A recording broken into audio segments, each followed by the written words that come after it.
स्कुलमा खाजा लाइनबाट खाजा बनाउनु लाग्यो।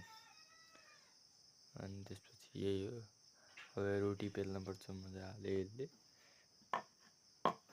मजाले पेलेपछि त्यसपछि स्कुलले टिफिनमा हालेर चोरेप हाल्नुपर्छ।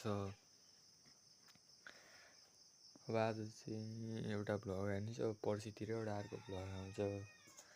अनि यो अब पेल्न पर्दैन, पेलेपछि कतिको गोलो हुने रहेछ, त्यसपछि म देखाउँछु। रोटी चाहिँ यतिको बन्दै गइरह। यो चाहिँ मैले बनाएको, यहाँनिर यसले मजाले पेली अब सबै बनाएपछि देखाउँला। हामीले रोटी बनाएर खाइसकिन्छ। सबै भइसक्यो, त्यति सबै हालेर गएर त्यहाँनिर पकाउनु लाग। पकाइसकेपछि चाहिँ कस्तो हुने रहेछ अहिले बाहिर चाहिँ कस्तो छ भन्दाखेरि यस्तै छ। हामीले बनाएकोहरू त्यहाँ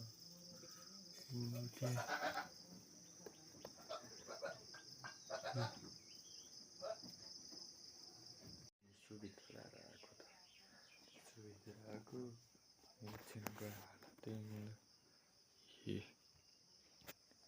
ओछिनको हालत नभएर चाहिँ चट्ट मिलाउनु पर्छ। त्यसपछि चाहिँ लगभग मिलिसक्यो। अनि यतातिर पनि सबै क्लिन बनाइदिएर सबै क्लिन, यतातिर पनि सबै क्लिन भइसक्यो। नपत्याइ यो सबै क्लिन, यो सबै क्लिन, मान्छे पाउने क्लिन। ल अब पछि स्कुल जाने बेला हुन्छ नि, स्कुल जाने बेला पछि अब के भ्लग बनाउने त्यही हो। त्यसपछि अब आमासँग 7 रोटी गर्नु तयार भइसक्यो। रोटी चाहिँ एउटा गोलो हारेछ दामी। यो रोटी चाहिँ मलाई दामी मन पर्यो।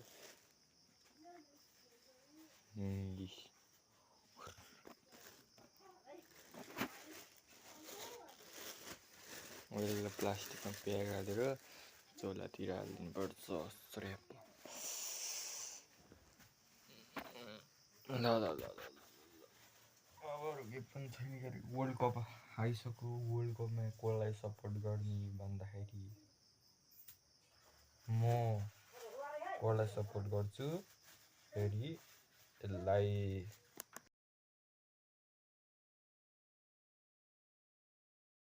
चाहिँ म स्कुलबाट पनि घर आइसकेको छु।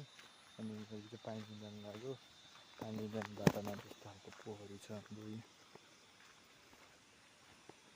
पोखरी छ, अगाडिको दृश्य छ। क्यामेरा क्वालिटी नै त्यस्तै छ।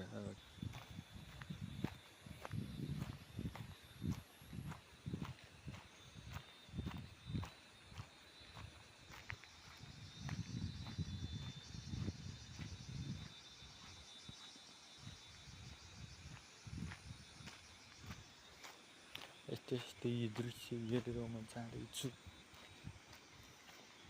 अगाडि पानी जाने ठाउँमा अगाडि भेटौँला। यही नै हो गाइस पानी भर्ने ठाउँ। यो ठेडी निकालेपछि चाहिँ यसको पानीहरू आउँछ। पानीले भर्नुपर्ने हुन्छ। अहिले पछि चाहिँ उता खोला जानु पर्ला। खोला चाहिँ बगाल छ।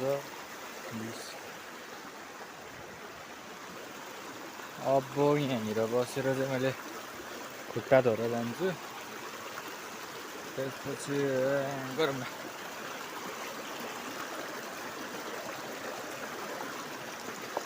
दामी छ खोलाले। म पानी धरेर पनि फर्किसकेको छु।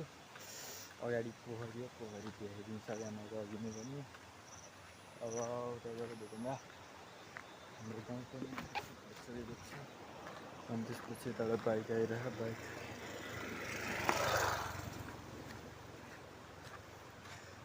बाइकको लागि यति नै भ्लग गाइज। ल आजको लागि यति नै बिदा गरौँ। जय नेपाल।